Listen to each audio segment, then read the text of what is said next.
Allegiance. I pledge allegiance.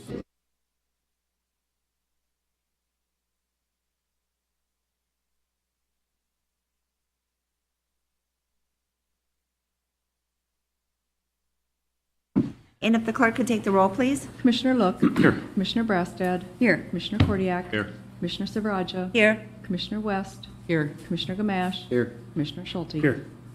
The first item on our agenda is tax claims and abatements. Is there a motion to approve? So moved. Is there a second? Second. Further discussion? Hearing none, roll call vote. Commissioner Brastad. Aye. Commissioner Kordiak. Aye. Commissioner Silveraja. Aye. Commissioner West. Aye. Commissioner Gamache. Aye. Commissioner Schulte. Aye. Commissioner Look. Aye. Motion carries. Then we have review of checks issued from Finance and Central Services and from Human Services. Is there a motion to approve? So moved.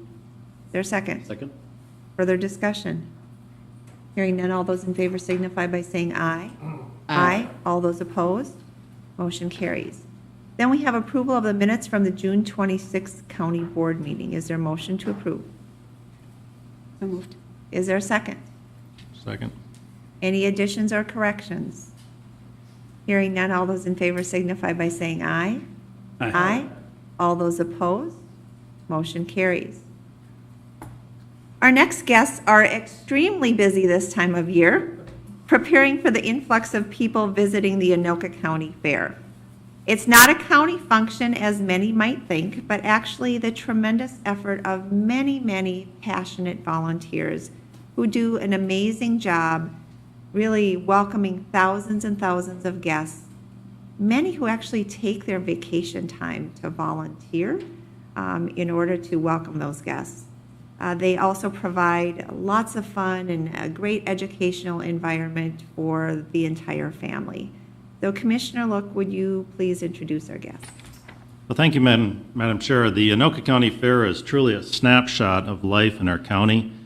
It's our abundance of natural resources, our love of the outdoor recreation, our affinity for animals, sports, and enjoying all these amenities with friends and family. It all comes together at the fair. Taking time out of their busy schedules today is Mike Allers and Ray Hivolti, and I'd like to welcome both of them and ask them to please come and share with us what they're looking forward to and what some of the highlights of this year's fair might be.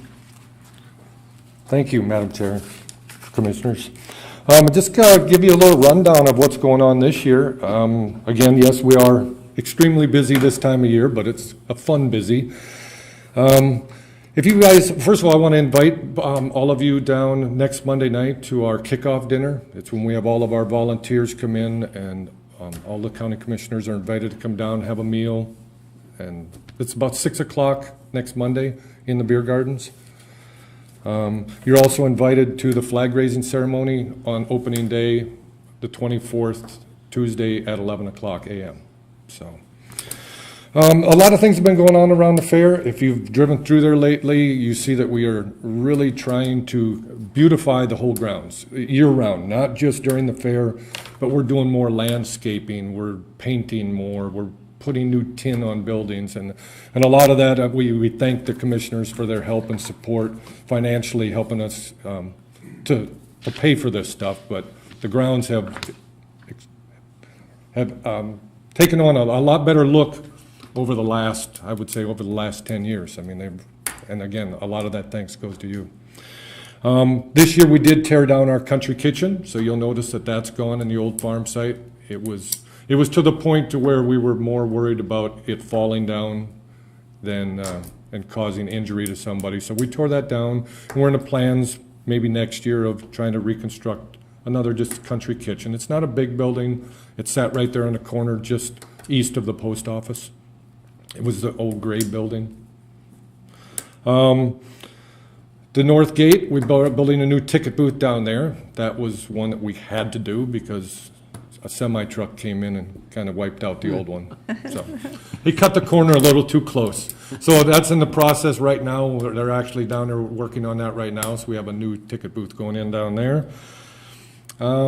We remodeled the inside of the church. Remember last year we did the outside and we had it closed because we didn't get it finished on the inside. Well, you need to walk through there this year.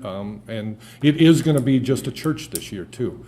So we do have some local churches that will set up inside there. I don't have one for every day, but we're not going to use it as a vendor space anymore. We're going to just leave it solely as a church, which we've had a lot of people already who have rented the church and been married in there already. What, 2 people this year already been married in? Already this year. So it's starting to be another building that we can actually rent and make some money off that.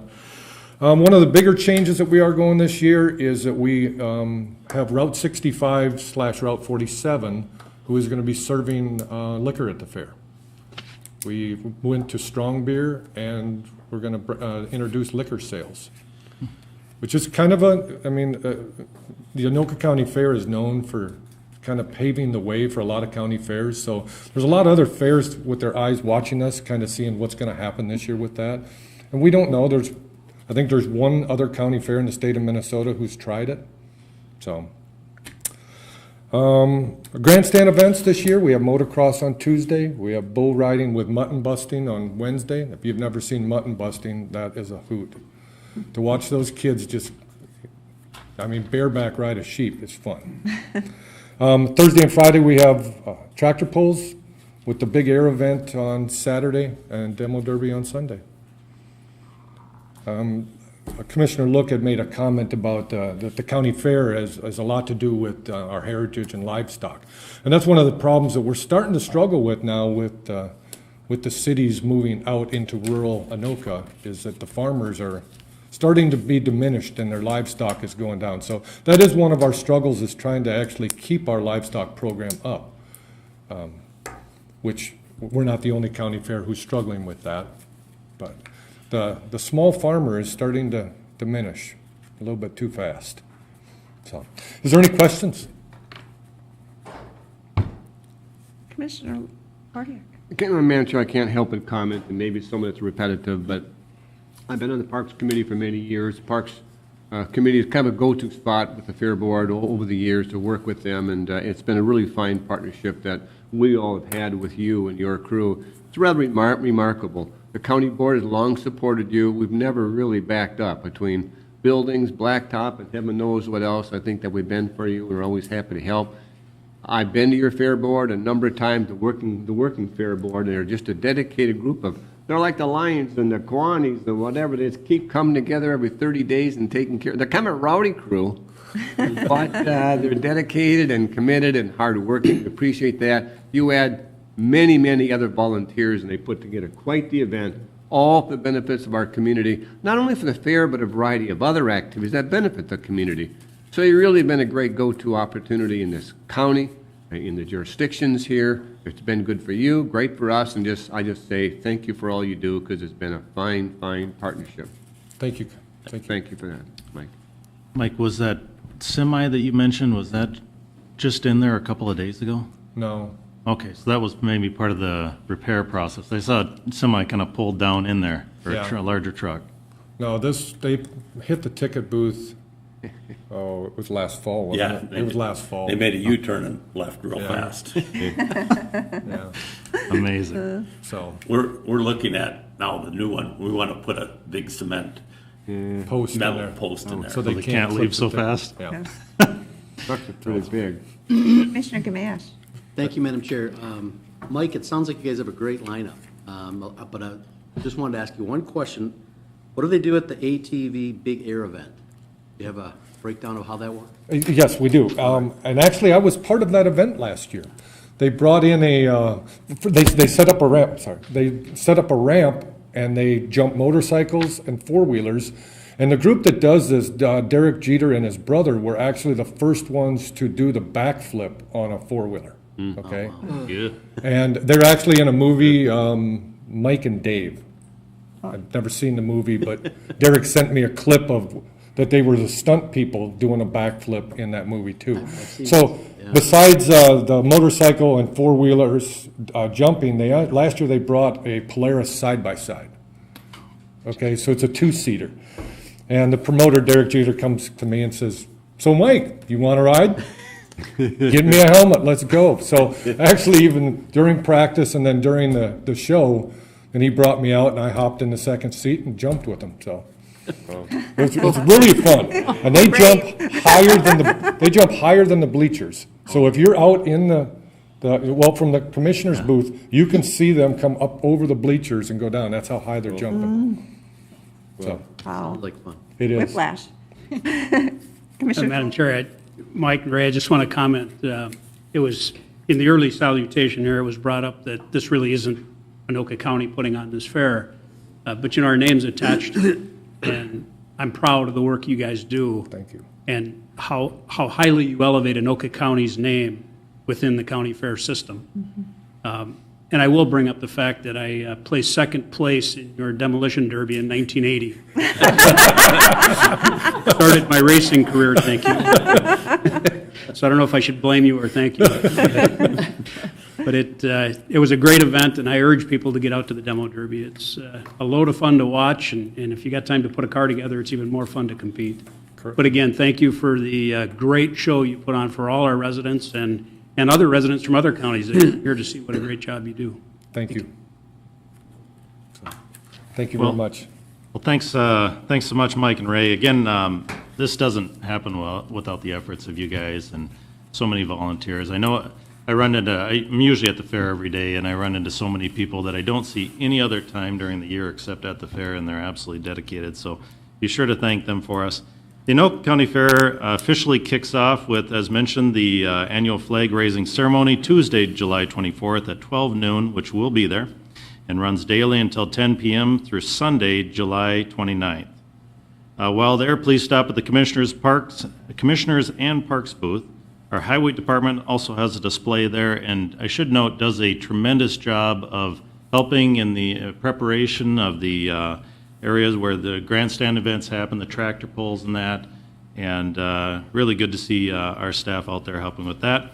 And we hope to see everyone at our great Anoka County get-together. I will say that the 4-H does a fantastic job of coming in there, keeping those kids involved. You hear constant programming going on, and these kids are loving every second of it. So as you can tell by the commissioners up here, this is an exciting time for us and for you folks, and hopefully for everyone else out there. We hope to see everyone out there. So Thank you. Thank you. Thank you, Madam Chair. Well, thank you so much, Mike and Ray, for popping in and sharing with us all the activities and events that will be happening at the fair. And again, if people would like more information about all the events, judging, and entertainment, please go to www.anokacountyfair.com. Correct. And check it out, and encourage you to go out and visit the Anoka County Fair. Thank you for all your hard work and dedication. Thank you. Now on to committee reports, beginning with Management Committee. Commissioner West. Thank you, Madam Chair. We have 3 positions that are all under one area, so I'm going to name each one and just give a brief description.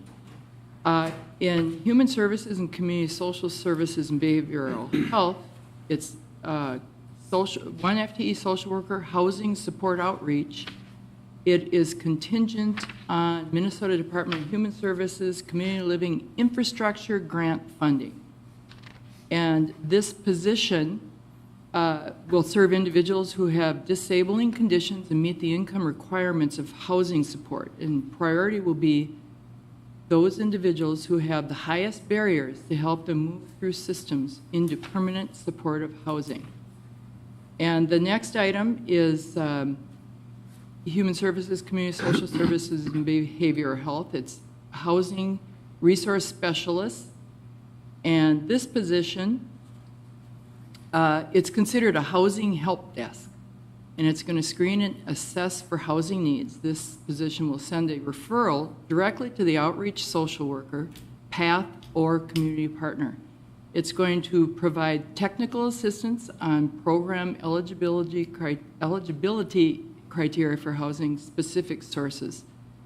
And there's many different aspects to it. And the last one is Human Services Job Training Center, and this is Workforce Development Specialist, and it is dependent, contingent on Minnesota Department of Employment and Economic Development Pathways to Prosperity Competitive Grant Funding. And this also is going to work with employers and the Workforce Center to help people be directed to opportunities and training. So these, it's 1A, B, and C. Is there a motion to approve? So moved. Is there, okay. It's been moved by Commissioner Brassad, second by Commissioner Gamache. Further discussion?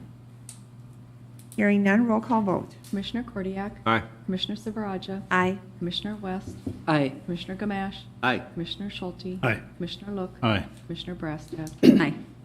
Motion carries. And Madam, that concludes my report. Thank you, Commissioner West. Now we will move on to the Information Technology Committee report. Commissioner Gamache. Thank you, Madam Chair. The IT Committee met on Monday, June 25th, and we have just informational items, but a couple of them are vital. Know that all of you have heard of the County Attorney's Case Management System, which is reaching end of life period, I believe is the way we're talking about it. The current maintenance contract expires in 2020, so we're in need of a new system, and we are looking at the final stages of the RFP. Susan Vreeland is here, our IT director, and she can talk more to that, and we can also talk a little bit about a couple of the other items that we discussed at the meeting. Susan.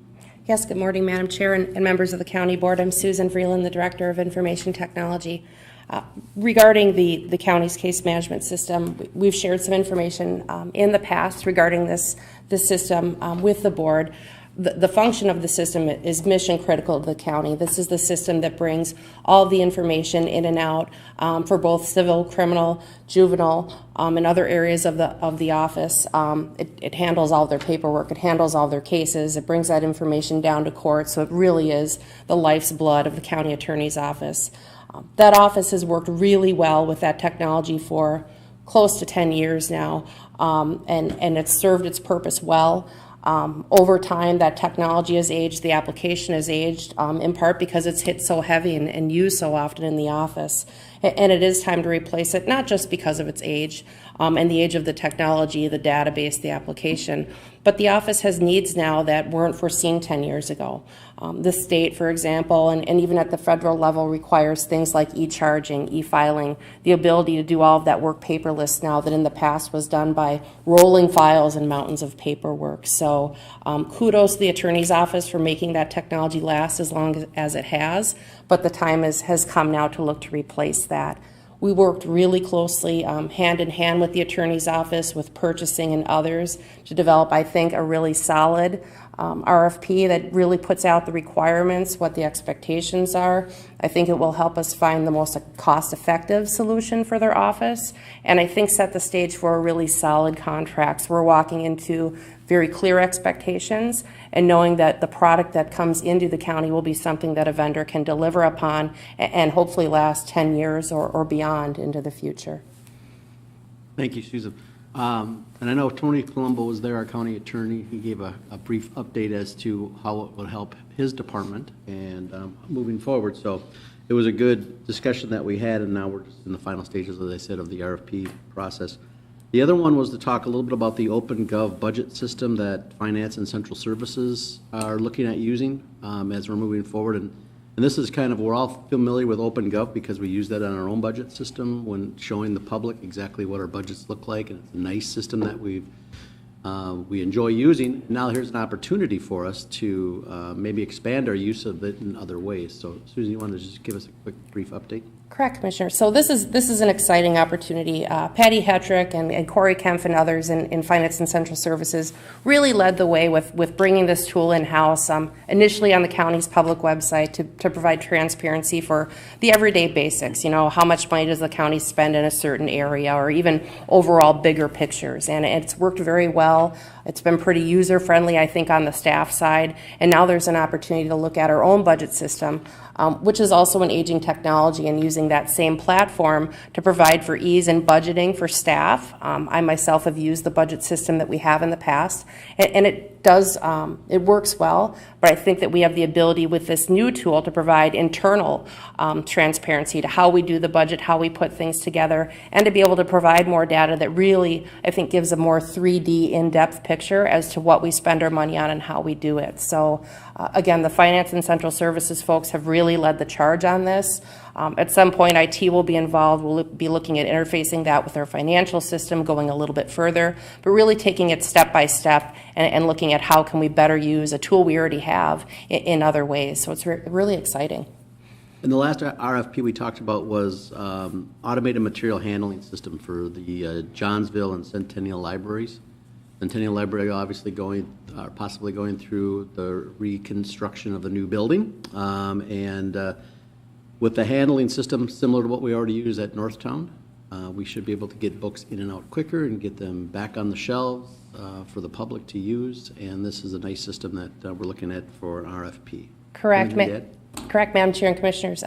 We currently have that system at other libraries, and this was, I know, something discussed at library board, so it was more of a courtesy informational item. This technology used at Northtown right now, currently, it's pretty amazing, and I'm pretty simple-minded, but when I first saw it, I just thought it was so interesting that you could even kind of take the books as they run through this little maze with bins for it to be sorted kind of automatically in the appropriate area, and it's like, well, what if I switch them? And it finds a way to get it to the right place, and it's really saved a lot of staff time. I think that's better used in other areas. The technology allows for, a less of a lack of the bending and lifting and physically moving, and gets it all to where it's supposed to go, and gives you an ability to automated know where things are at, or if a book isn't in the right place, it's not, it's not just hasn't just disappeared or walked out the door. So I think Maggie's excited to expand on that technology, look at it as a part of remodels or additional future enhancements to other libraries, and so moving forward with it again at two other locations. So very exciting. Thank you, Susan. And Madam Chair, that ends my report.